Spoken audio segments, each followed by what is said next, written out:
Hello 5K, this is Miss Johnson here. I hope that you're all safe and well. I'd like to take some time to just read part of a story to you called Grandpa's Great Escape, written by David Williams. This is the tale of a boy called Jack and his grandfather. Once upon a time, Grandpa was a Royal Air Force pilot. During World War II, he flew a Spitfire fighter plane.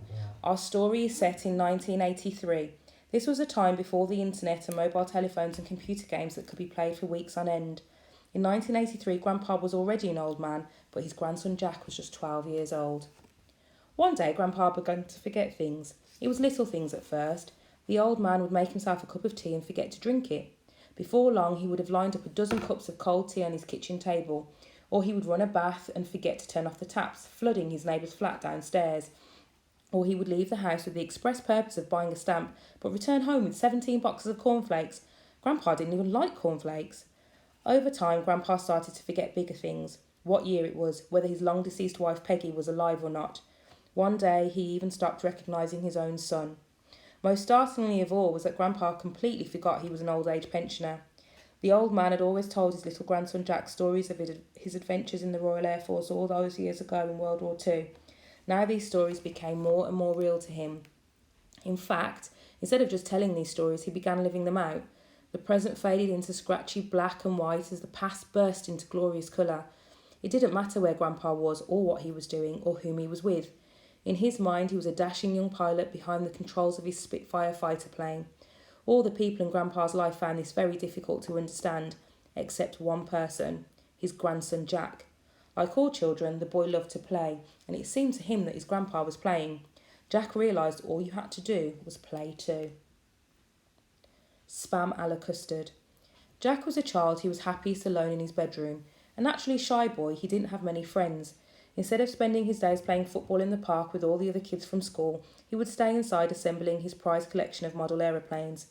His favourites were from World War II, the Lancaster bomber, the Hurricane, and of course his grandfather's old plane, the now legendary Spitfire. On the Nazi side, he had models of the Dornier bomber, the Junkers, and the Spitfire's deadly nemesis, the Messerschmitt. With great care, Jack would paint his model planes, then fix them to the ceiling with fishing wire. Suspended in the air, they looked like they were in the middle of a dramatic dogfight. At night, he would stare up at them from his bunk bed and drift off to sleep, dreaming he was an RAF flying ace, just like his grandfather once was. The boy kept a picture of Grandpa by his bed. He was a young man in the old black and white photograph. It was taken sometime in 1940, at the height of the Battle of Britain. Grandpa was standing proudly in his RAF uniform. In his dreams, Jack would go up, up and away, just like his grandfather had. The boy would have given everything he had, all of his past and all of his future, for one moment behind the controls of Grandpa's legendary Spitfire. In his dreams, he would be a hero. In his life, he felt like a zero. The problem was that each day was exactly the same. He would go to school every morning, do his homework every afternoon, and eat his dinner in front of the television every night. If only he wasn't so shy.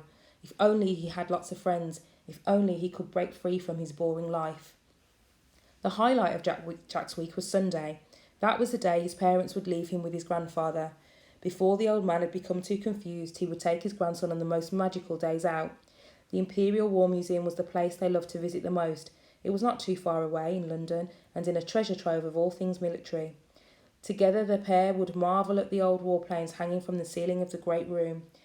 The legendary Spitfire was, of course, their absolute favourite. Seeing her always brought Grandpa's memories of the war flooding back. He would share these stories with his grandson, who devoured every word. On the long bus journey home, Jack would bombard the old man with hundreds and hundreds of questions.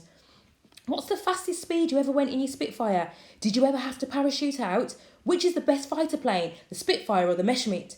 Grandpa loved answering him. Often a crowd of children would gather around the old man on the top deck of the bus home to listen to these incredible tales. It was the summer of 1940, Grandpa would begin, the height of the Battle of Britain. One night I was flying my Spitfire over the English Channel. I had become separated from my squadron. My fighter plane had taken a pounding in a dogfight. Now I was limping back to base. Then just behind me I heard machine guns. Rat-a-tat-tat!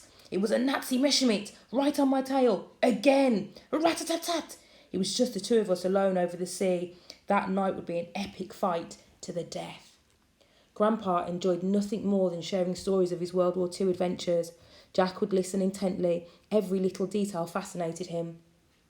Over time, the boy became something of an expert on these old fighter planes. Grandpa would tell his grandson that he would make an excellent pilot one day. This always made the boy burst with pride. Then later in the day, if ever an old black and white war film was on the television, the pair would snuggle up on the sofa together in Grandpa's house and watch it. Reach for the Sky was one they watched over and over again.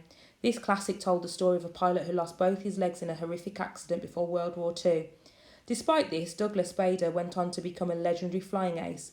Rainy Saturday afternoons were made for Reach for the Sky, or one of our aircraft is missing, or the way to the stars, or a matter of life and death. For Jack, there was nothing better. Sadly, the food at Grandpa's house was always diabolical. He called it rations, as he had done during the war. The old man only ever ate food from tins. For dinner, he would select a couple at complete random from his larder and eat them in a pan together.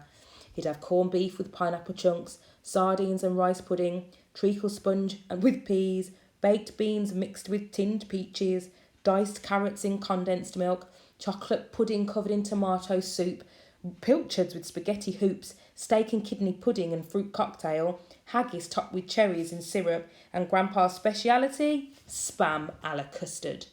The use of the French words gave it an air of poshness it did not deserve. Fortunately, the boy did not come for food. World War II was the most important time in Grandpa's life.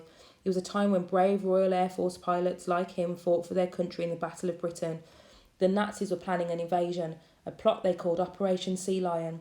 However, without being able to secure power over the skies to protect their troops on the ground, the Nazis were never able to put their plan into action. Day after day, night after night, RAF pilots like Grandpa risked their lives to keep the people of Britain free from being captured by the Nazis. So instead of reading a book to his grandson at bedtime, the old man would tell the boy of his real-life adventures during the war. His stories were more thrilling than any you could find in a book.